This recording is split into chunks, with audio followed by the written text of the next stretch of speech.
everybody, I'm Katallina, and today we're here to talk about Private Tutor to the Duke's Daughter, Episode 1. This was one of 4 wildcard shows that filled the empty spaces in my weekly schedule. Now that I've watched the first episode, I think I made a solid choice. Private Tutor to the Duke's Daughter won me over with its cozy, yet magical feeling trailer. And while I'm a bit skeptical about the harem elements of this, given how much of an age gap there seems to be between Alan and these girls, I haven't seen anything actually scandalous or indecent, so I'm going to give that a pass for the time being. It seems that Alan has been royally screwed over by his professors. He wanted to become a court sorcerer, but totally botched the exam. When I read about this in the synopsis, it made me question why anyone would want him for a tutor. But then, those who can do, those who can't teach, and all that. But now, having watched the opening episode, I've changed my mind. He was totally set up. And I wonder whether this will ultimately bite him in the butt, or be a blessing in disguise. It could really go either way, because when stuff happens to you in life, you never know exactly which things that you think are good in the moment are going to turn out bad, and which things seem bad in the moment are going to turn out good. As for Alan himself, he comes across as rather likable, at least so far. He seems fairly easygoing and doesn't seem to be going out of his way to be a perv or an asshole. He just seems to have a habit of things, in this case, young girls, falling into his lap. All things except positions as court sorcerer, I guess. In an amusing twist, the butler of the house, Graham, seems to be onto this. His aura when discussing it totally cracked me up. The fact that the show knows what it's doing and is willing to laugh at itself bodes well.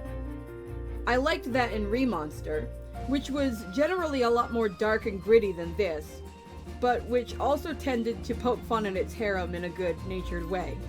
Hopefully, this aspect of the show will remain lighthearted and fun as we go forward.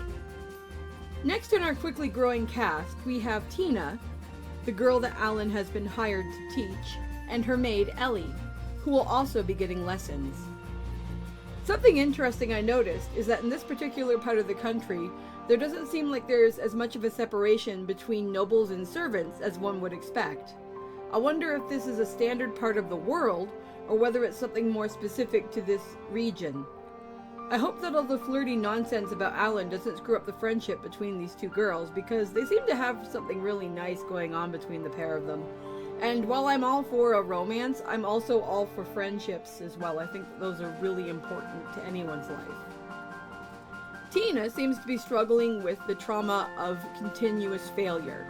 When you try to do something again and again and again and have it blow up in your face, that can be really frustrating. I mean, here on the internet, we call that the definition of insanity. I mean, it's not the technical one, but it's the one we use, doing the same thing and expecting a different result.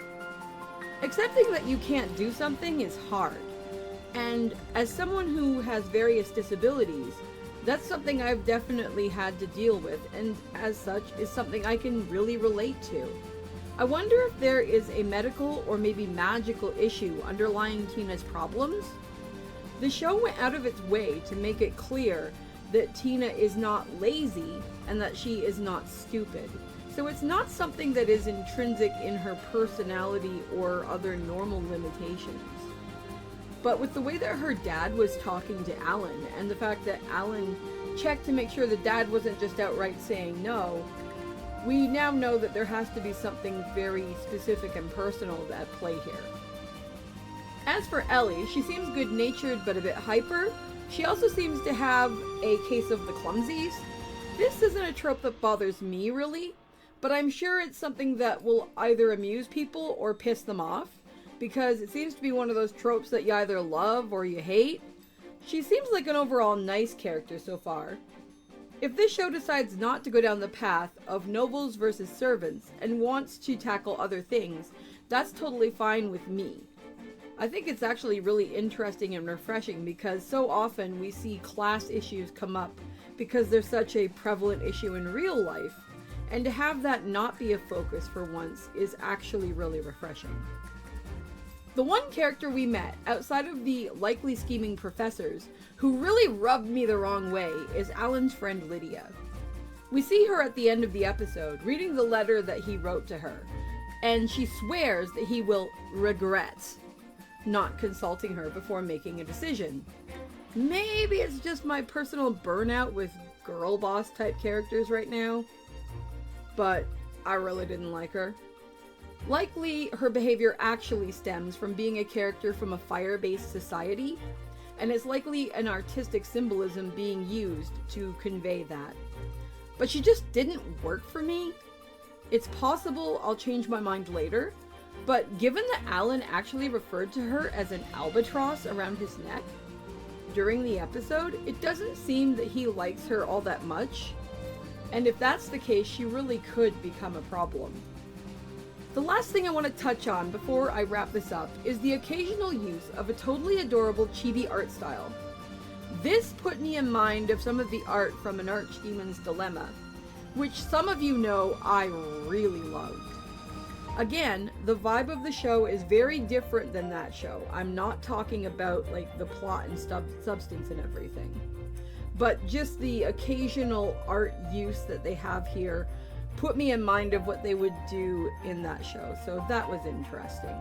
I'm always up for a cute chibi art here and there, so if it's in a fun and interesting story, and provided that this story can hold up in the story department, it looks like we'll be getting that here. Overall, I'm very pleased with this episode of Private Tutor to the Duke's Daughter. It looks like it's going to be a cute and heartwarming story of growth and exploration, with a side of comedy and some anime harem shenanigans. What's holding Tina back? What's Lydia going to do to Alan? Will Alan succeed in helping his young pupils gain entrance to the academy? I have so many questions. So, are you planning on watching Private Tutor to the Duke's Daughter? What did you think of episode 1? I'd love to know, so feel free to leave a comment. Thanks very much for watching, and I'll catch you in the next video. Talk to you later. Bye!